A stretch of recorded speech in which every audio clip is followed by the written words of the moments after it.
মায়ের কথা মনে হয় তো মারা গেছে, ওনার হাজার বললেও আসবো না। বাবা আছে কিন্তু মা নাই। মা মারা যাওয়ার পর থেকে মনে করেন অশান্তি। তো বাবা আমার দেখতে পারতো কিন্তু আমার সৎমার লেগে এখন দেখতে পারে না।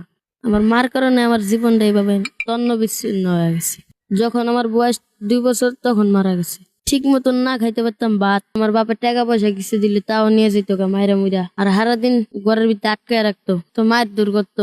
আমার বাপের যদি আমার 10টি হেরাও দেওয়ার লাগে, হ্যাঁ তো মানুষ, আমিও তো মানুষ, আমার প্রতি একটু মায়া দেওয়া থাকা উচিত, তাও করে না। বাবা কি বলছিলেন এই অত্যাচারের কথা?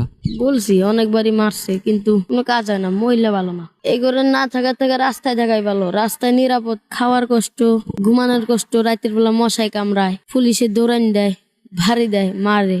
আমরা তো কিছু কইতে পারি না। করে এরা বড় মানুষ, কি কমু? আমরাও তো রক্তে ভরা মানুষ, কিন্তু আমাদের যে কষ্ট দেয় এটা ঠিক না। জুলুম, অত্যাচার, এটা খুব খারাপ। আপনারা আমাদের খাবার দেওয়ার দরকার নাই, কিন্তু কেউ মারবেন না, গায়ে হাত দিবেন না, খারাপ ব্যবহার করবেন না। আমরা কষ্ট সহ্য করি। আমরা বাবা মা হারিয়ে রাস্তায় আসছি, আপনারাও যদি আমাদের সাথে খারাপ ব্যবহার করেন, আমরা কাদের কাছে যাব? আমাদের জীবনের কি হবে?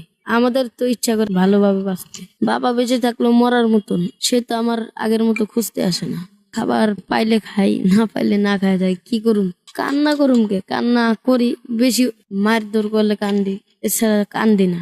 এখনকার যুগের মানুষ খুব খারাপ। আমরাও তো মানুষ, এরা বুঝে না। রেল স্টেশনে থাকে দেখে এরাও তো মনে করে যে আমরা মানুষ না। আমরাও তো রক্তে মাংস ভরা জীবন। একবেলা শুধু খাইতে পারি, স্কুল বয় লিডো একবেলা খাবার দেয়, বাকি 2 বেলা পাইলে খাই, না পাইলে না খায় থাকি। ক্ষুধার যন্ত্রণা সহ্য করার মতোই না। যখন ক্ষুধা লাগে তখন পৃথিবী পুরো অন্ধকার হয়ে যায়। না খেয়ে থাকার কষ্টটা খুব বেশি। আপনারা কেউ বুঝবেন না।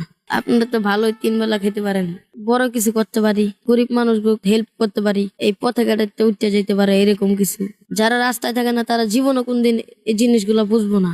ইচ্ছা জাগে যে বড় হয়ে এই রাস্তার মানুষগুলোর পাশে দাঁড়াবো, কিন্তু আমরা তো লেখাপড়ার করার সুযোগ পাই নাই। তারপরে ইচ্ছা আছে বড় হয়ে গরিব মানুষদের পাশে দাঁড়াবো।